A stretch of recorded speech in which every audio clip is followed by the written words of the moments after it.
All right, we're talking about coaches on the hot seat. What does it mean? Who's going to be on the hot seat? Committable offers. What does that mean? OTAs. This should be a thing, bro. And dead period. Let's get into it, man.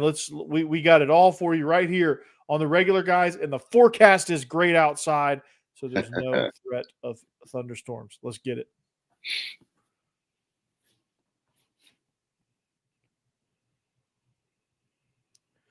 All right, that's our very sneaky, quiet intro there. Welcome to the Regular Guys podcast on the After Dark Network. Joining me is my man, Israel Troop. Troop, the weather's good down there. The weather's good up here. How you feeling, brother? It's good. It's good. It's hot. It's real hot. And then about 6, 7 o'clock, you got thunderstorms coming in down here. So it's good though. We're in the clear right now. No flickering or anything going on. So it should be all right this time around. Absolutely, man. I'm excited about it. I'm excited to get into this. We were having such a great conversation, and all of a sudden Mother Nature said, nope, you're not going to have a good conversation. You're just going to go. So if you want to check out episode 3, it's episode 3 and 3.2, where I came on later and just kind of explained the whole situation and just kind of rambled for a little bit. But if you want to listen to our 2-part episode 3, go for it. It is on our channel. And it is on the After Dark channel. We're on the After Dark Network. Thank you for joining us. We're live here, Israel and I. Israel, the OC at Thomasville, not to be confused with that other school down the road in that town, which they're the Jackets. You're the Bulldogs. You're the good guys. They're not. So exactly. But this show, like I said, is brought to you by is bringing you sports from the lens of some regular guys. Regular guys who happen to be high school football coaches. One is a former, and then there's you, who's a current OC looking to be a head coach in the very near future and will be. So it's going to be a fun ride with this show. But we got a lot of topics here. Let's in this college football world, you hear this all the time. You hear this talk all the time. Whether it's valid, not valid, I don't know. It's hard to discern, but like you hear the word coaches on the hot seat. You hear the sentence, coaches on the hot seat. Who is on the hot seat? Let's define that. What does it mean, Israel, to be on the hot seat? Well, it's a term that people outside give you. That this is reporters and journalists and all these different analysts give you, when they think that your job is on the line. And most of the time, barring something catastrophic happening, they're usually wrong. You know what I mean? Most coaches, if they're on the quote unquote hot seat, I mean, they know it. You know what I mean? So the bad thing is, and the funniest things when you get to like SEC media days and things like that, and they're like, "Hey, coach, how do you feel about people saying that you're on the hot seat?" They'll come and be like, "Hell, I didn't know that. Did you know I was on the hot seat? I'm on the hot seat. They're having meetings about it. But it gives people something to talk about. You know what I mean? Simply because you had a rough couple of years, does not mean that the coach is on the hot seat. You know what I mean? Most schools, if they're very competent, look at the complete body of work of that coach. Are we getting better every week? Injuries, things like that, all go into the talk of being on the hot seat. You know what I mean? But most people just look at wins and losses and if you're on the hot seat or not. So I mean, that's my take on it. You know what I mean? And most coaches, if they are on the hot seat, that means that they've done something catastrophic within the building. Coaches aren't getting along, players aren't getting along, the whole structure of the football team is just not right. Those are the guys, to me, that are on the hot seat, not just because of wins and losses. And the simple definition of that is there's some sort of power player in the building that you lost confidence in you. That's what it means to be on the hot seat. So I think it's great when these universities, when they display a lot of patience, when they have a lot of patience with you, and they're like, okay, we're gonna, like Vanderbilt, they could have ejected and fired Clark Lee so quickly after that Tennessee game. Yes. After the 23 season, fight breaks out. They're 2-10. Like they've hit rock bottom. Half the roster's leaving. They could have really been justified in firing him, honestly, but they didn't. They said, you know what, and he showed them he had a plan, and they believed it Then they go they turn it around and go 7-6, go to a bowl game, beat Georgia Tech.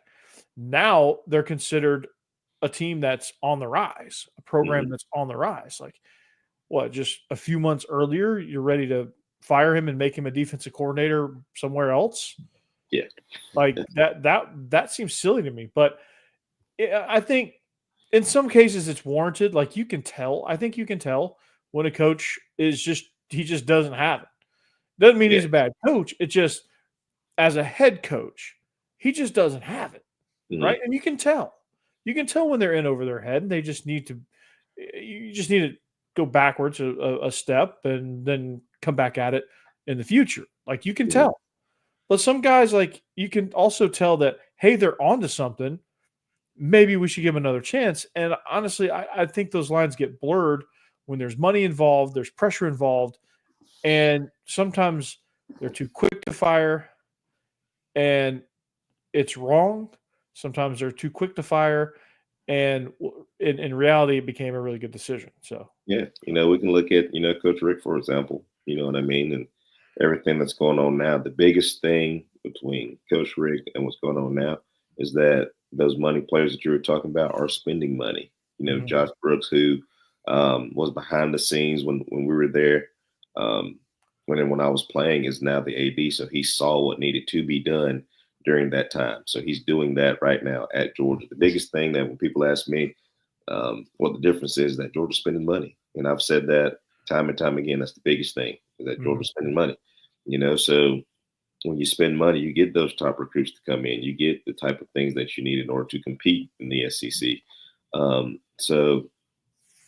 Vanderbilt's finally spending that money too. Yeah, and people put Coach Rick on the hot seat because they weren't doing the things that were necessary for him to keep up with the Alabamas and even Ole Miss, even LSU during that time. But those programs, even Arkansas, they weren't spending the money to help him compete with those schools as far as from a facility standpoint, from feeding players, from strength and conditioning program, things like that, which now they are, and you see where we are. So Coach Rick got inadvertently put on the hot seat because he went to Miami right after that. So I mean, obviously, also you could tell there was a change that needed to happen from both sometimes sides. That's how it is. Sometimes you've worn out the welcome. You know what I mean? And you just need both coach and institution need a change. And he was burnt out. It happens. He was burnt out. You could tell. You could tell all over his face. He was done. And he was. If they didn't fire him, I mean, he's a really, really big competitor, so he probably would have gone on. But like, he wanted to retire. And I think he only took the Miami job because it was Miami and because he's super competitive, that he didn't want to go out like that. And he knew quickly when he got to Miami, he's like, this was not the right decision. And his health was he was just in a bad place health wise. And, so sometimes that, he just needed that to happen because he wasn't going to quit. And so I think that was a situation where you hate to see him go. You hate to see it play out that way, but it ends up being something that needed to happen for health's sake. I love Coach Rick. I worked for Coach Rick and Coach Garner. I talked to Coach Garner the other day, not the other day, but like when I was at Ensworth, he was recruiting one of our guys to play defensive line, and I got a chance to see him, talk to him for a minute, and he was doing well. He looked good. He was doing well. Good shape. Absolutely. Coach G's the man, dude. I hate that he's wearing orange, but he's the dude. The ugly orange too at that. It's a highlighter orange, man. What's going on with you, Coach G, man? Come on. So yeah, I think, I think when you look at all this hot seat talk, this should also I'm gonna add a list of our taglines over here on the side here. Don't quit your day job, right? And context matters. That's another one. Like, context matters. Like, I might as well just add that to the list here, because honestly it does. Because when you look at hot seat talk, context matters. Like, when you're evaluating a coach, what's the situation? Not every win, like going 7-6 at Vanderbilt is phenomenal. Yes, that is a stepping stone to greatness. They're going to build a statue for you for doing that. Going 7-6 at Georgia, you have for sale signs in your yard. Yes, they're calling for you to get fired today. and so it's a vast difference. So you have to look at the context when you're putting that out there. So that being said, context and all, is there anybody in the SEC that's on the hot seat, and why is it Mark Stoops? I think Mark Stoops and Kentucky are just tired of each other at this point. It looks like he's really good for. He's been really good for Kentucky. I think um, he's outdone what anybody thought that he could do there. But I think it's just time for him to find something else to do. You know what I mean? I think it's kind of like Coach Rick's situation. I think it's just time for him to. All right, Kentucky, I appreciate y'all, love you guys, but I'm just going to go somewhere else now. You know what I mean? I think it's just. I think the welcome has just been over for a little while. I think that's the thing there because he's still a dang good coach. You know what I mean? But it's time for a change. You know what I mean? To me, I think he's the only one other than if you want to say it's a hot seat. I think Coach Pittman as well. But at the same time, I mean, Arkansas's had been hit with the injury bug every single year that he's been there. You know what I mean? So is he on a hot seat? I think the fans love him. I think the university loves him. I hadn't heard anything come out of that camp. So I think Coach Stoops would be the only one you would consider on the hot seat. But it's simply just because I think him and Kentucky just need to, just go their separate ways, in my opinion. I don't think it's because of him and because of the program. I just think it's time. Yeah, you hit the nail on the head there with Mark Stoops. That's exactly what I was going to say. With Arkansas, I think there's a segment of that fan base that sees Bobby Petrino sitting there and seeing the last time they had any sort of success was when he was the coach. And they're like, is it time to rekindle this whole thing? And Sam Pittman is in the way, and he is underachieved over there in their mind. So I would say that his seat's probably pretty hot because of that. Now, the AD loves him, the athletic department loves him, the university loves him. So I think he's safe there. I think with some of the health problems that he has going on, he may retire himself. I don't know.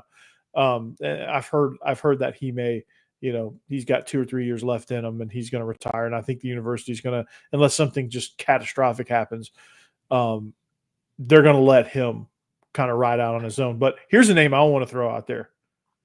Brent Venables. Yes or no? Oklahoma. No. It's an odd situation now. They have a high standard, and 5-7 doesn't cut it there. Well, I think Coach Venables has done it the way that he wants it done. I think he's going back to the Stoop way of doing things. They need discipline there. I mean, not saying that Lake Riley wasn't doing it, but the biggest thing is they wouldn't play physical football. And I think that's to the point where that's what you see. The defense has gotten better year after year. That's one side of the ball that's gotten better. I think he just needs to find him an offensive-minded guy and just stick with that guy, or find an offensive-minded guy and put a bunch of offensive-minded people around him that are really, really good. And he has. He has found that guy, Ben Arbuckle. So it's like, all right, this is what we got to do. Because I mean, defensively, they've gotten better and better each year since he's been there defensively. They couldn't stop a nosebleed before, but at least they'll tackle and run into somebody else now. Yeah, but at the same time, they wanted him. They wanted him to come there. And I'm pretty sure Oklahoma was the only school that he would have left Clemson for at the time, because he's always said, I like being behind the scenes. I really don't want to be a head coach, but Oklahoma comes up and obviously they get him. But it's one of those deals to where are you going to give him the time to do it? That's the thing I worry about. I don't personally think he should be on the hot seat. I think that he is, because I think that's a historically impatient university. But low key, I think they're going to be pretty good. They have a tough schedule. That's gonna knock. You got to put that context in there. Like, their record probably isn't going to be what you want it to be. Like, they're wanting, obviously college football playoff 11, 12-0, 11-1, but that's not realistic with that schedule. Their schedule is insane. So I think if you win 8 or 9 games with that schedule, considering what you did last year, I think you're safe.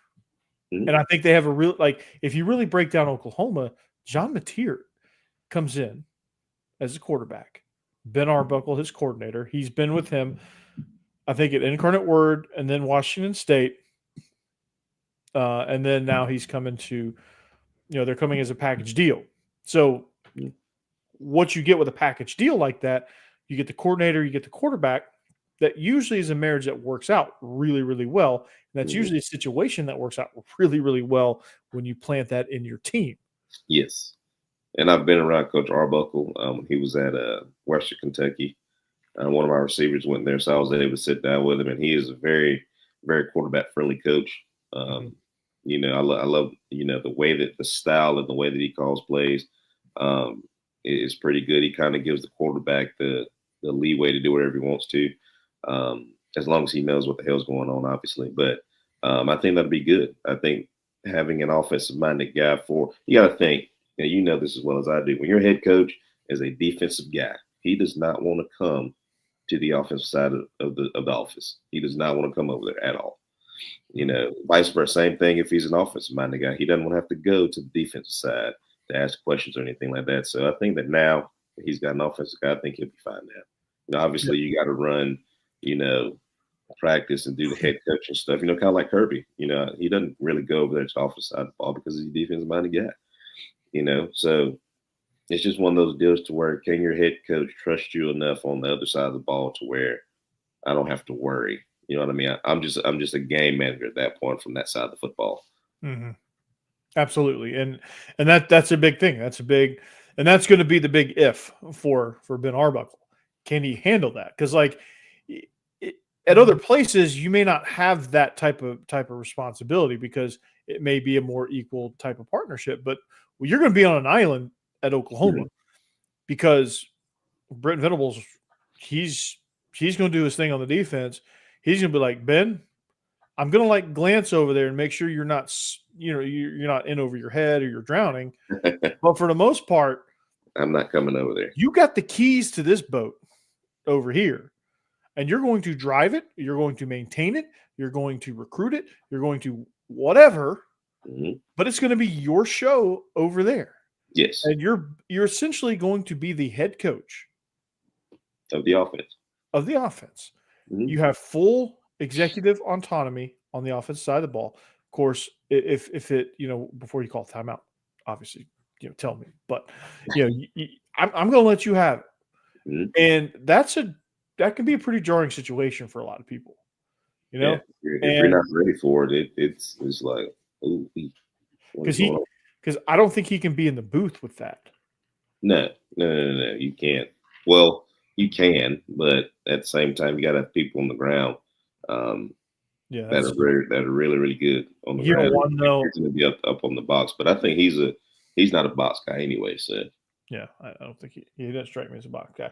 I didn't really watch him much at like full games, mhm. but you see clips and you see things on social media where it's breaking down and a lot of great things that he Yeah. does. A lot of great My things. wife asked me if I was going to go back to the booth this year. I started in the booth last year. Yeah. I said absolutely not. Can't do it. I can't be up there. Almost threw an iPad through the window last year. Oh, It, solid. it got it got bad, and I got to be able to talk to my players. Then I got two really good guys up there in the box anyway, that do a really good job for me. So I got one watching the box, one watching the secondary. So they do a really good job. So no, I can't be up in the box anymore. Yeah. I get antsy up there. Yeah, you got to be where you're comfortable. I thought I was a box guy for a long time. I was like, I got to be in the box. I got to be upstairs. I got to kind of be away from everything where kids aren't tugging on my sleeve, going, "Can I get in?" Um, but I ended up enjoying being on the field and being in the action and being able to, talk to my quarterback when he comes over. But I mean, there's benefits to both. But Yeah, we don't do the whole "can I get in." It is more so, hey, if you want to get in, get in. We don't do that. Um, yeah, that's one rule I've always set with my guys. I'm not subbing you in. If you want to get in, go get in. I'm not gonna be like, hey, have you played today? Do you want to get in? No, we don't do that. I don't. My guys know when certain plays are. If it's a certain play that needs to go on, somebody else, the person that I want in is in. But if you don't play, it's your fault. yeah, that's true. Yeah, and that's how it should be. So, but speaking of how things should be, committable versus non-committable offers. Oh man. Now, this is the time of year where like you really need to know the difference, because you'll have parents up your, you know what, asking you about this stuff. Mm-hmm. So, okay, now you've probably been in it more than I have on that side, committable versus non-committable offers. So, like, what's the difference really? Yeah, and what are we doing? Okay, here's my beef with committable and non-committable offers. Okay, you ready? Here it is. Okay, if you're gonna offer a kid, I wish it went back to how it used to be. Like if I'm offering you, okay, Corey, you've been there. Yep. If I'm gonna offer you, that means that you can commit today if you really wanted to. Like, hey, I'm Israel Troop. I'm coming from the University of Georgia. Here's your offer to play receiver at the University of Georgia. Hey, I'm taking it, man. I'm in. Coach, I commit today that kid should be ready to commit, right? Right? Wrong. Okay, this is what happens. All right. Not speaking for Georgia, but these are the schools that have been known to do this. Hey, coach, we're gonna offer, we're gonna offer Jimmy here. All right. Okay, cool. When can we set up a visit? Ooh, yeah, coach, about that. See, yeah, we offered him, but we wanted him to come to a camp. So our position coach can evaluate him. And the offer is contingent on if the coach really likes him or not. Well, then that's not an offer. You know what I mean? Like just say, hey, we want him to come, and if he does good, we'll give an offer then. You see these all glory to God posts, I just got offer so and so and so. But if you call today, can you commit to that school today? If the answer is no, you see this kid's got 100 offers. Well, how many of them are committable? Probably about a third of them. Probably not even that many. Yeah. If he's lucky. Well, all the D2s are probably committable, but like what are we doing? Like what are we doing? I don't that aspect of college football. Why you like my beef is why use that terminology? Yeah. Why say, hey, we're gonna offer you, but you have to perform? Like what? Yeah. Like, no, if you're gonna offer me. If not, I think you take out the first part of that and say, hey, we want you. It could that problem can be solved very easily. Mm-hmm. And college coaches, if you're listening to this, all right, get your Sharpie out, get your notebook out, write this down, big letters, poster board, whatever you need to do, create a visual aid. All you have to say is this: hey, we really like you. Our wide receivers coach wants to evaluate you. Why don't you come to our camp? And there's a chance if you do well, we can talk about offering you a scholarship. How's that? Was that difficult? Yeah. Here's the date that we want you to come. Okay, yeah, this is the date that we're having private workouts. For the top guys that we're thinking about offering a scholarship to. Okay, we want you to come on this date and perform and work out for our coaches. There you go. That was so difficult. And if you don't come, then we just scratch you off the board. It's real simple. You know what I mean? So it's really up there. Now you put it back on the kid if they want to do it or not. You know what I mean? But don't tell a kid like, hey, here's an offer, but you know what I mean?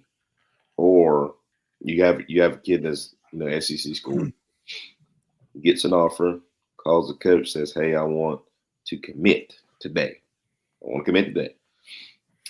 Well, we're kind of waiting on. We got a guy that's on the fence. We're kind of waiting to see what he's going to do. We really don't have a spot for you right now. Blah blah blah blah blah. So then, why did you offer me? Like, why did you offer? Why did you offer to begin with? Why did you waste my time? Yeah, I was all excited about coming to your school. I was all excited. Yeah. But see, and that's the thing though. I'm ready to commit today. That kid don't know what he wants to do. He's probably still fishing for NIL money. I want to commit today. I want to come to school with you. And that's the thing about Georgia right now. And I'm talking about Georgia because that's my school. Kirby's getting guys that want to come to Georgia. I would never leave Georgia to go play for Auburn, leave Georgia to go play for Alabama, leave Georgia to go play for Florida. I would never do that. Why? because the sense of pride that I would have. You can say money this, money that. Yeah, that's all well and good, but I'm a competitive guy. You know what I mean? And to me, that's a rivalry game. To me, you know what I Mhm. mean? The sport, of competition means more to me. Especially during that time, anyways. But we're getting guys that want to play at the University of Georgia forever. They want to graduate from the University of Georgia. You Mhm. know what I mean? So that it just every time I sit down and we talk to recruiters and stuff, then I get it. It's their job. I completely understand, but use different words. And tell We'll kid the be truth. transparent. Yeah. Tell them truth. Hey, we really like you. We want to offer you a scholarship, but here's the situation. We've got a guy on our board that's ahead of you. And if a spot opens up, we don't have a spot right now, but if it opens up, you're our next call. Mhm. And if you're ready to commit, then okay. But we'll Yeah. see where you are, but we'll keep you updated. And then keep them updated. Like you don't have like all this like misleading. I don't understand that. Like I don't understand why you're like, hey, we want you to come. Like come, come play linebacker at Kentucky. Oh, you want to commit now? Oh, well, we don't have a spot for you. Yeah. So what are you doing? Why'd you say all that? Well, usually it's probably because that recruiter probably should have talked to you earlier on and didn't, and now he's trying to backtrack things like that. Um, there's a bunch of different stuff that goes on. I've seen it, left, right, up, down, side to side. Um, in recruiting these days, it's just like, sir, let's get to the point. You know what I mean? Yeah. Let's not beat around the bush here. Let's get to the point. Now, how are you? What Don? Do you meet with the recruiters, or is it just your head coach? I meet with them sometimes, and then our head coach meets with them sometimes too. If our head coach is busy, then I'll do it. So what do you? So take me through that. What are you like? Because I'm meeting with these smaller schools. Like our school never had anybody that was going to go play at Georgia Mhm. or Tennessee or wherever. When I want to coach at Innsworth, that was that happened. But I was no, our head coach did all that stuff, so I never got a chance to talk to those guys. But like a recruiter comes to the school, Mhm. how does that conversation go with Coach Troop and Well, Coach Blank from Blank? you usually know who they're coming to see. A lot of our guys, which I do appreciate now, they already know like who they're coming to see. You know what I mean? So we'll get those guys out. I'll chop it up with them for a little while. And a lot of them, they just want to have a regular conversation with somebody because all they've been talking is ball for the last 5, 6 days. They've been recruiting, ain't seen the family, and they just want to be normal for just a second. So Well, they should listen to this show if they want to be normal. yeah, they would just sit in the office and we'll talk for a little bit. But for all of our other guys that when they come in, the smaller schools and things like that, I bring the guys that I feel like can play at those schools. We'll get them out of class so they can see them, in person, um, meet them face to face, talk to them, and things like that. That's usually it. It's a pretty simple process. You know what I mean? But you can figure out the BSers real quick when they come in, especially the ones that when they get there and they don't know what school they're at, or they name players that don't go to your school. That's happened That's before. yeah. Uh, let's see. Called you the wrong name because he thought he was at a different school. After you've told him in text message verbatim, like what your name is, there's that aspect of life. But just a normal day in life. But it's a really cool process. You meet so many cool guys, so many cool people during that time. Um, you see the ones that really love the job and which ones they're collecting the check. But for the most part, 99% of them love what they do. They're straight shooters. Last couple of years, I haven't had any that have been like. So when do these guys come in? So, Coach Brown, right? You're Coach Brown. So, I'm here to recruit. I'm here to recruit Will Steiner. Coach, he goes to Thomas County Central. Yeah, that happens. Oh. Like, oh, good. You know, a lot of guys, just come through. A lot of them I've met, being at different places, different high schools and stuff. They'll come by just because I'm there. What I mean? Hey, coach, I'm in South Georgia. I'm stop by. Chop it up with you for a little while. Do you got any guys that may play here too? And some of them just come by. Coach Bobo comes by all the time. Yeah, that's whenever cool. he's down here. Yeah. Coach Hartley comes by all the time because he recruits down here. Coach Crawford, all those guys do. So there's a lot of guys that come down here just because they want to get away for just a second. Yeah, they just want to talk to somebody and just chop it up. Yeah, I get it. Now I'm gonna shout out a school that when I was doing this at Hillwood, we go to these recruiting fairs and it's like speed dating. You meet so many people, and it's just like your head. Leave with 100 cards. You're like, God dang. Yeah. What am I going to do here? And then you start reaching out to them. But one of my favorite recruiters was from Lindsey Wilson College. I don't know if you ever dealt with them or had any interaction with Lindsey Wilson College. They're NAIA. They're in Kentucky. I don't think they ever made it that far south, did they? No, they didn't make it that far. Well, they made it. This guy, he's the head coach now. He was a defensive coordinator then. His name is Phil Kleckler. That dude is probably the best NAIA recruiter I've ever met. I mean, this dude was like, he was organized. He's like, hey, he would ask me about these guys and he would say, yeah. What are their grades like? And he'd ask me the standard questions. But we'd walk around, chop it up. And we would just, walk around the building, go get these kids. Like we would go pull them out of class, and he was just a cool dude. There's another guy. I don't know where he is now. He was at Maryville College for a long time. Did you ever deal with Maryville College? I think we did a couple of times. They came down. Okay. He was a receivers coach. His name's Justin Zimmerman. Dude's a phenomenal dude. Justin Zimmerman. That name sounds familiar. Yeah. I don't know where he is now. He's not there anymore, but he was really fun to deal with, at Maryville College. And then there was a guy who's Chris Polizzi, who's no longer at UT Martin. I think I want to say he's in FBS now. He got an upgrade, but nice. He was at UT Martin at the time. And I didn't send him a player. I sent him who is now their video coordinator. Yeah. Yeah, so I recruited a position. Getting everybody, baby. Everybody's got the pants. Yeah. Hey, that's my D1 recruiter right there. There he's leading. He is the video coordinator now. It's pretty. Love sick. it. Love it. Shout out Robbie Morgan. It's really cool, during that time, and it's really aggravating too. Sometimes too, you're like, "Come on, dude, what are we doing? What are we doing?"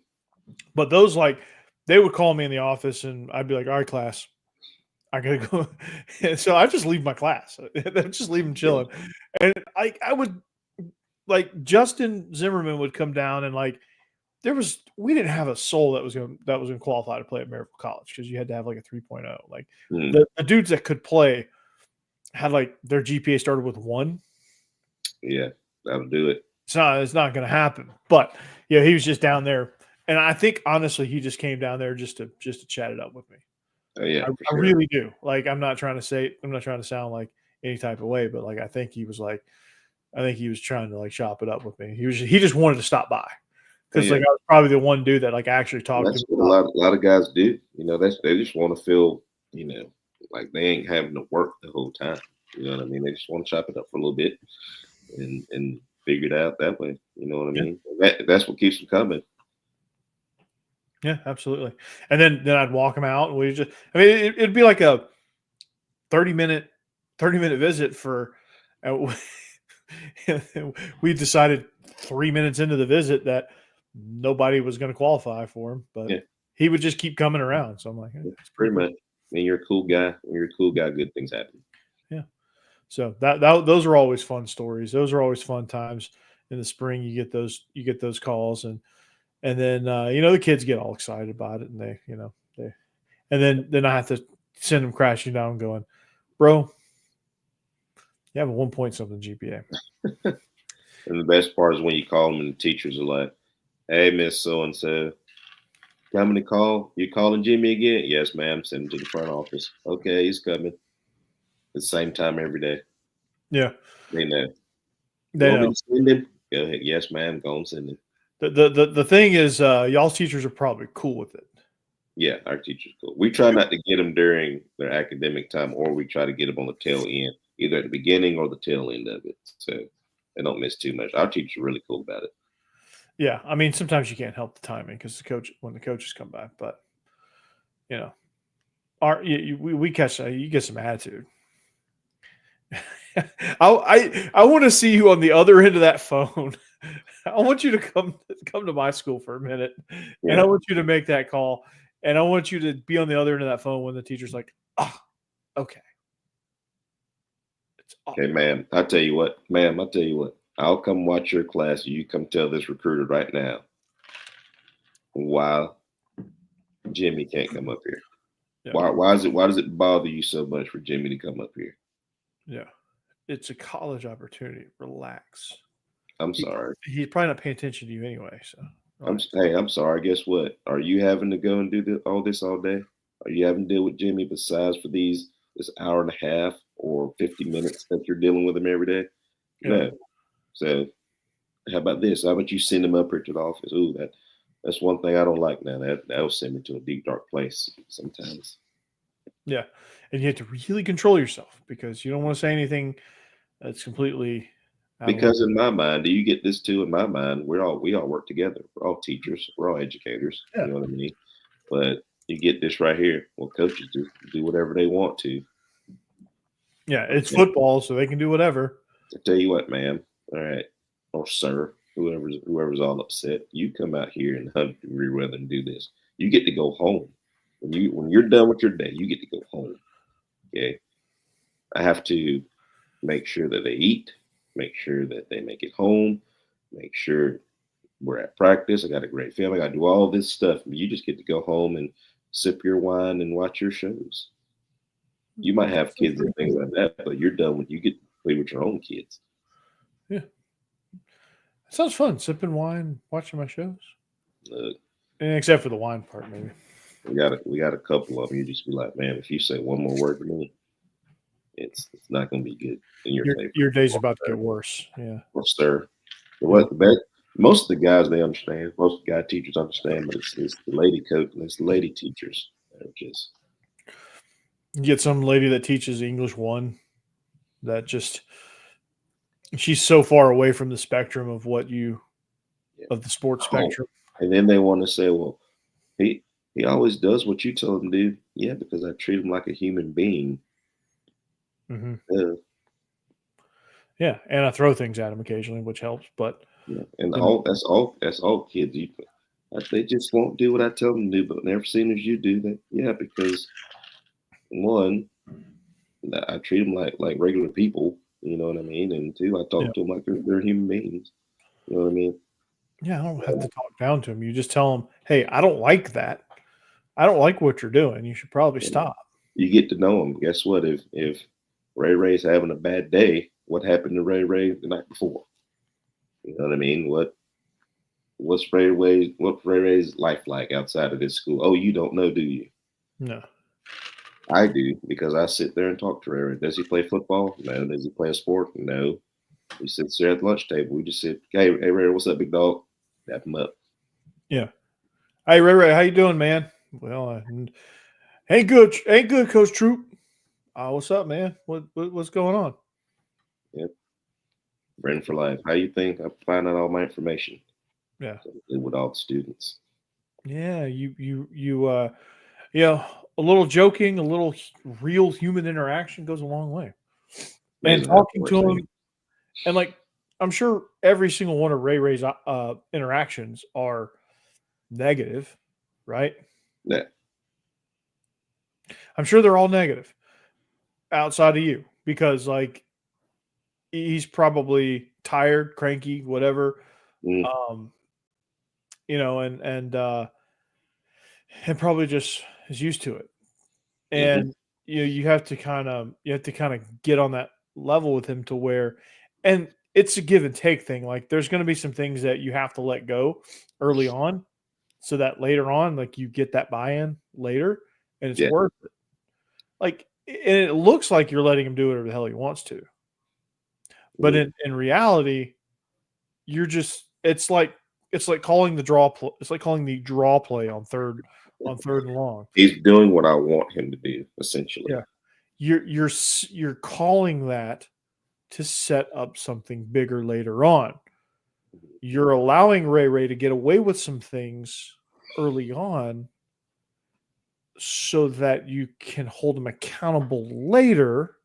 Now, the big things are the big things. You can't let the big things go. But like small things, you concede a few things and it's better for you in the long run. And so I've found that that's really good. You let them kind of find their way, and then you're like, okay, when their way doesn't work, now, hey, okay, I got a better way. Yeah. And then a little joking, little ball busting, little whatever goes a long way. Every time. And it works. And it doesn't work on everybody, but for the most part, it works. You got some kids that just need a foot in the ass. That's just. Oh yeah, you definitely have those, and those become when they graduate. You see them all the time. You're like, Coach, man, what's up, man? Those will be the first ones to speak to you. I know, and you're like, why were you such a pain in the ass? You know what? I wanted to throw so many things at you when you were in my class. No. That now I look at you now. I'm like, look at you. You made it. Yeah, you're all grown up. Yeah, a lot of my kids work at fast food restaurants now. I'm like, please don't spit in my food. I didn't mean to be mean to you during those times. I get some extra fries, an extra couple nuggets here and there. I'm like, yeah, that's what I'm talking about. It all worked out. Yeah, because you take the coach's mentality. You yell at them, and you pat them on the back later. Mm-hmm. You got to show them you love them. You got to show them you love them. If adults did that, you're being a dumbass. We wouldn't be going through half the stuff we go through every day anyway. Yeah. If I'm going to get on to you, I'm at least tell you, hey, let me explain why I got on to you. And then, hey, love you at the end. Yeah. Here's why. Just don't do it again. And they're like, I'm sorry. It's like, you don't have to apologize. Just don't do it again. Yeah, let's not say we did. Yeah. It's like, it's okay. I'm not like mad at you. I don't hold grudges. I think that's the thing too. I do. I'm a grudge holder. I'm a let it go guy. Like I don't hold grudges. I'm a grudge holder, though. Okay. Now I'll let it go eventually, but I'm gonna remember it. Oh, I don't forget it. I just don't hold the grudge. I know I do. I'll remind them a couple times. I don't know if that counts. Maybe that counts. I don't know. Yeah, and I'm petty. I'm petty too. I'm a petty guy. I'm real petty. I'm very sarcastic. I'm a smart ass. Very much a smart ass. I think I'm a smart ass, but I don't think so at the same time. Because whatever I'm saying is the truth. Yeah. I don't know if that's called being a smart ass or not, but I say things very sarcastically. Yeah. I frame it very sarcastic. That's a smart ass. You frame it very sarcastically. Yeah, I'm very direct. I'm very, very direct. I'm direct in my pettiness too. It's an art form to be as petty as I am sometimes. Oh, hell yeah. I yelled at one of my receivers at the OTA, and he said that I only yelled at him. So I proceeded to go to every single player on offense and ask them, do I yell at them? Hey, do I yell at you? Have I yelled at you? Have I yelled, like, literally to every single person on offense? And I said, hey, guess what? Everybody said I yelled at them. I'm that kind of thing. Oh, damn. I love that. Yeah. We made up there, but I'm sure you did, but yeah, that's funny. But yeah, I'm real petty with mine. Hell yeah. We're gonna get into this on a later episode, but we're gonna get in the weeds of this, but when school starts, but are y'all's bathrooms, like, do people hang out in the bathrooms all the time? Oh my God. Oh, it bothers me so bad. Like, why? Like, why? It smells like goat urine and Cheetos in here, and you guys are still just in here chilling on the phone, like scrolling on their phone in the bathroom. Like, bro, you can do that in the lunchroom with everybody else. You can do that if you want to be by yourself, you can go like down that hallway. There ain't Like nobody on that hallway. I get it. It's a big vape. Vaping's big now, so we got those things going on. But But people still, just go in the bathroom just to chill in the bathroom. Like, why are y'all in here? yeah, it's gross. Like we have and I've told you this, I'm sure, but we have all our bathrooms are like 3 urinals in a stall. Yes, we got 3 urinals and 2 stalls for the most part. And well, what's troubling is you'll walk in and you'll see multiple pairs of feet in the In the stall. one stall, yeah. And you're like, what's going on in here? Yeah. So I'll bang on the door and say 12, 12, 12. Yeah. And they'll all come running out. We had a teacher go in there and go, he saw that he goes, he goes, I hope you guys are vaping. I hope y'all are vaping, is what he Love said. No. And they come out, they go, yep, and they just head down, they hand it over. Yeah, just hand it to me. Just hand it to me. Yeah, I got a couple of one-liners I can't say on this this podcast here when I see a bunch of guys in the stall. Yeah. Well, you probably use your imagination, but yeah, you can probably think of all the things that I say. And they'll look up, no, coach, no. I'm like, hey, I'm just calling it how I see it. This is what I see right now. There ain't no reason why 6 of y'all should be in that one stall unless this is happening. Yeah. And they're like, it just totally ruins your fun. It's great. And then they get mad. Coach, what you trying to say? I'm not saying anything. Why are you getting upset with me? I'm just calling it how I see it. Was there not 6 of y'all in that stall right there? Yes, sir. So why are you mad at me? Yeah. I'm just reporting what I see. I'm observing. That's my job, to be observant. I'm not making any inferences. But you're getting awful defensive. Man, coach, you glazing. No, that's what y'all were doing in there in that stall, huh? Man. The responses are hilarious, man. I'm just saying. That's what I saw. But all right, well let's we'll save this topic. We could go on and on. We could have like a whole series on this one. But OTAs, man. If you're listening to this, in case you're wondering, these are your kids that we're talking about. Your little angels that y'all think do no wrong. Yes, they do. Yeah, they do. They do. Absolutely, they do. Well, let's talk about OTAs real quick before we get out of here. When you told me about this for the first time, I was like, this is freaking brilliant. And I think maybe you should even extend it into the spring instead of just having spring practice. Like, I think there should be some sort of, like, if you're going to go to the NFL model, go to the NFL model. I think they should definitely do it in college. I love that they do it in high school. What is OTAs in Georgia? We get to basically shells practice against another team, basically. So it's basically just a practice. You know what I mean? So basically the things that you would do in practice, segments and stuff at practice that you would do, and you just do it against another team. It's really good, kind of establish, especially up front, because, we're at practice week. You can't wear pads until the week after acclimation anyway. You know what I mean? So it's a good time for 2 days. You can go 2 days. Even better. Back to back anyways. And you get to, play live football pretty much. You don't tackle and things like that. It's pretty much thud the whole time, but you get to play football during those times, which is great. Yeah. Do you ever have any, like, I'm sure this happens other places, but like, have you ever run into any situations like you see at these NFL camps where kids just get to fighting? Oh yeah, you're guaranteed to have a brawl somewhere, whether it's your team or the team next to you, that are going against another team. Somebody's gonna fight. It is going to happen, and we watch, and you break it up, and then we just go back to playing. It's not like, it doesn't go very far most of the time. Yeah. Because most of the OTAs are against teams that you don't really know very well, or teams that you would never really face, throughout a football season. So, when you go to whatever school's organizing OTA, they try to put you against teams that you're not going to face during the season. Yeah. You might get matched up with somebody that you might meet in the playoffs or something like that, but If Wait, it's a regular season match, y'all don't match them up. Your head coach doesn't like call around and say, "Hey, would you like to do an OTA with us?" yeah, if we're hosting it, yes, we will. But I think we're going to do that next year. But this year, the two that we went to Lee right before we got out, and we're going to Blakely, which is a really big one with a bunch of schools at that one. So that's kind of how we do it down here. Oh, okay.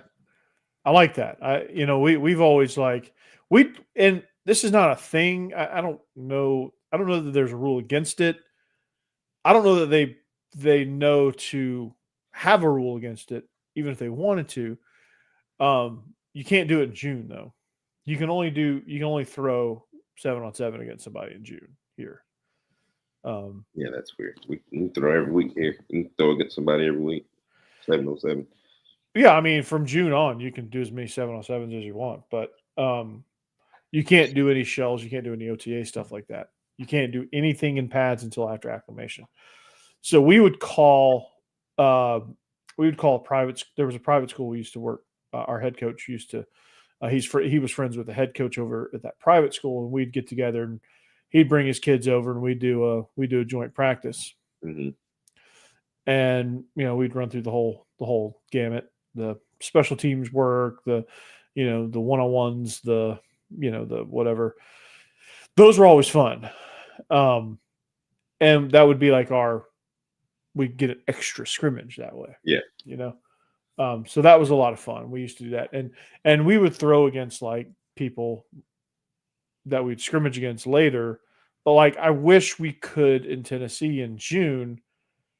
I wish you could have a couple of OTA days in June to where you can go in shells and go against some of these schools. And even if it's just a kind of a one-on-one type situation, like yours is sounds like a jamboree situation, which is cool.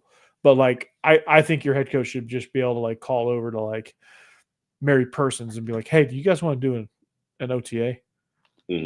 Like, hey, do you guys want to do a joint practice? Like, are y'all allowed to do that when camp starts? Like, are y'all allowed to? Like, y'all couldn't have a joint practice with like what's the Valor or whatever, or wherever you came from? Valor? No, we couldn't do that. No, that's frowned upon down here. You try to stay away from just, if you're going to do an OTA with just you and another school, just from a competitive standpoint, maybe, just from how it looks in general, so most of your OTAs are going to be with at least 3 teams. So if you're hosting it, there's going to be 3 teams there. You know what I mean? So that way there's constant movement, everybody's getting work out at the same time, because if it's just you and another school and your kids get tired, say we're going against a 5A school, 6A school, our kids get tired, then that's our kids are done for. You know what I mean? So, you're not going to get as much out of it as you think you would. You try to get your young kids work too with your JV and stuff like that too. So, that's the best time to evaluate. Yeah, that's usually how we do it. But it's good. You don't get to do it every week, but you got to pick at least one week that you can do it. Which we go through it. We'll go. Let's see. Next week after next, we'll go to Blakely and do one right before camp and stuff. So you got 2 weeks that you can do, one in June and one in July. Nice. So that way you can go every weekend. So you really get great work out of those things, even though you can only do okay. Oh yeah, you get it's like a full practice. You can treat it like however you want to structure it within your schedule. That's how you do it. You want to do special teams, you can do special teams. We usually do pup, perimeter drill, inside one-on-ones. It's basically just a practice, just with another team. Third downs, things like that. All right, I love it, man. I'm all for like other states adopting this policy. I don't know if Alabama or Florida adopt this policy, or Tennessee definitely needs to adopt it because this is a cool thing. Like this is really a chance to get some, like in the world of kids wanting to get film out there. This is a really good way to get film out there. Absolutely, Like, and that's the best like better than evaluation. 7-on-7. Like if you want to evaluate your team and see how y'all are going to be, this is it. This is where you want. This is how you want to do it. Way better than 7-on-7. Way more valuable. Yeah, I hate 7-on-7. I like it. And I like it from a timing standpoint, but I hate because that's not football. Yeah. It's I not hate football. how seriously some people take it. Like, it's just 7-on-7. Yeah. Speaking of, did you see when they stomped on Cam Newton's Yeah, I jersey? did. Like, the 7-on-7 culture is terrible. Like, it's stuff like that. It's like, what do we like? It's all just for it's WWE. Like, let's just if we want to do that, let's just create a WWE version of it and just call it what it is. It's not 7-on-7. It's just entertainment at that Yeah, point. I Like, wish my kids would do. Ooh, dude. There's something about the respecting the game to me is big. You know what I mean? That we're not going to do that. no, no. I mean, if like I said, if you like, you remember the game NFL Street, Hmm. like that type of thing, where it's just like so off the wall. It's crazy. But like, this is WWE level stuff, man. And like, if you're going to try to like act like you're for real, you can't do that Yeah, because it doesn't respect the game. yeah, it's getting out of hand. I It's saw getting that. I way was like, oh no, absolutely not. like the uniform, the culture, the fact that like I had a kid in my class. He's like he was more concerned about a 7. Like he's a coach. I can't come to workouts. I got 7-on-7 practice, Mhm. bro. Yep. But this coach promised me he's gonna get me. He's gonna get me offered anywhere I want to go. Okay. Never had a coach ask for somebody 7-on-7 film. Just FYI, any of y'all out there, never had a coach ask me for 7-on-7 film. No. Coach, I can't. I'm on Tennessee Elite B Squad, and I'm on Score to Win Green Squad. They're like on like multiple teams. That's Yeah, also crazy to me. no loyalty, man. No loyalty. It's like, and it's the 7-on-7 culture is just it's Hmm. making AAU basketball look tame. I mean, you see some of these clips from these AAU tournaments. It's Yeah. freaking madness, dude. Like, it's freaking madhouse. What do you do? Like, is there any real basketball being played at these things? You can Like, see parents all upset. They're fussing, cussing. So it's becoming world everyone's basketball. all over the courts. Uh, Like, the crowd control is awful. Baseball kids are like trying to pimp home runs and stuff now. Oh, God. Um, There's but, a dude, Austin Schultz. I don't know if you've seen him on social media. You may have. He's hilarious, dude. He's on Instagram, Facebook, TikTok. He makes fun of all this stuff. It's the funniest thing of all time. You should. which one is he? Is he the one that says ball? He's the one that says, "You shit me." Oh And yeah. and he does like hitting drills in 2025, and it's all this like crazy stuff. I love the catcher drills. Yeah. that tripped me out. I hadn't had my first Karen moment, and I haven't had my first parent at the ballpark moment. I'm just slowly but surely waiting on that day. It's gonna happen. It's gonna happen. It's going to happen. You just stay in long enough, it will happen. And I'm gonna look at them and say, you know how long I've been waiting for this day to happen. Yeah. I see it all the time on social media, but today is my day. I just want to thank you. I don't know what's worse. Travel baseball. Okay. Elite 7-on-7 or AAU basketball. What's worse? I might say travel baseball, honestly. Yes, travel baseball is definitely. Travel basketball is at the bottom of the totem pole now because travel baseball and this 7-on-7 stuff is taking over the world. Yeah, it's unbelievable. This travel ball stuff is crazy, dude. Yeah, AAU's like you said, it's pretty tame right now. Like I Yeah, hadn't it is. seen. It really is. You get a couple of crazy parents here and there, but You get a AAU, couple. You get a couple of these tournaments that get out of hand. I think they lose control. basketball has been pretty tame Yeah. compared to everything else. These 7-on-7 tournaments you see, man. Whew. Like Geno Smith has a team, by the way, and he's like, dude. So Yeah, I there's saw like, him and what's his name? RG3's got a team. yeah. I saw that. I'm like, yeah, What are we doing? There was some every year. Metro. It's our school district Metro. It's called Metro, but it's Metro Nashville Public Schools. There's 11 teams in Metro, and Metro always has a Metro only 7-on-7. And there's a clip going on, and these coaches from Maplewood and East Nashville and Maplewood, they're rivals, and they are talking so much shit. I mean, just like it's like money. I mean, it's vicious. I'm like, what the? Like, I hope your principal didn't see this. Or your principal's probably joining in on it. But they were not even paying attention to the game. They were just like the game was going on and the coaches were just going at each other. Yeah, those are good times right there, man.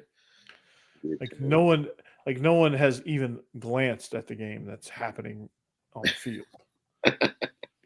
It's these coaches are just freaking going at it. And my hope is that, like, you remember on Hard Knocks where Aaron Glenn and Deuce Staley would just I'm hoping it's like one of those situations because that would be really cool. Like if they're all boys, but like they just go at each other like that. Yeah. I don't know that for sure. I don't know any of these guys, but that would be cool if that were the case. Probably like when I answer the phone when all my friends call. I have a very distinct way of answering the phone. And my wife knows who it is by the way I answer the phone. Yeah. Does she ever glance? Looks at you like, what the hell are you doing? What is wrong with you? She does. She doesn't now. She used to when we first started. She would look at me and be like, what the hell's wrong? Now she's like, is that so and so? I'm like, mm-hmm. She's like, okay. She knows exactly who it is by the way I answer the phone. That's pretty cool. So, well, all right, dude. This is we've had too much fun. Hopefully you enjoy your dead period. When the season gets cranked up, man, it's going to be. What do you do in the dead period? What's your dead period? I mow grass. Well, my wife's got me doing landscape right now, so there's that. But play a lot of golf. That's really it. Play a lot of golf and chillax, take a nap. Something I never get to do during the rest of the week. What's this? Took a nap today. What's this nap thing? It was refreshing. I didn't know. I was like, ooh, this is what this thing's called. Dude, you catch a good hour-long nap in the middle of the day. There's nothing like it. Man, I took a good hour nap. I woke up. It started raining right when I took my nap, so it was really, really good. Oh, those are the best. So I'm living the dream right now. Tomorrow's Tuesday, so I go play golf in the morning. Got to go mow some grass, and then that's it. I'm done for the rest of the day. There you go. I'm gonna take a nap. Take a nap. And then find a body of water. I like to try to find a body of water somewhere and get into it. That's on Thursday. We're going to the lake on Thursday. Oh, okay. Even better. Well, that's all we got. So hopefully you're having as much fun as Coach Troop over here on the dead period. So we are the Regular Guys podcast on the After Dark Network. Subscribe to our channel. Subscribe to After Dark. And we have a lot of great shows on this channel. Biscuits and SEC, they bring you everything. They started out as a newsletter. Now they're a podcast. They bring you everything that you need to know about the SEC. They're two Aggies that are taking the world by storm. Off season After Dark, the other newest show on this channel. It is Mike Huseman, part of the Mike Farrell Sports Network. He is talking about everything off season, coaching movements, transfer portal stuff, conference previews, all that stuff. Anything is happening off the field in the off season, he is your guy. And in season, I'm sure he's going to be switch over to in season after dark. SEC after dark. It's the 7 of us and Israel. We're going to have to get you on that at some point. But it's really just kind of off the rails is really kind of what it turns into. We just turn into off the rails after dark. And then Jake Thomas, Tide Talk. I call it your double scoop of Alabama because he's going to have 2 Alabama shows. He's our resident Roll Tide guy. So he's very, very good. And then Stephen Willis, Locked on Ole Miss. And then, of course, me, Locked on Vandy, and this show right here. So that's the network, man. So get on board, check us out, check everybody else out, and we're going to see you back here next time on the Regular Guys podcast. Remember, don't quit your day job.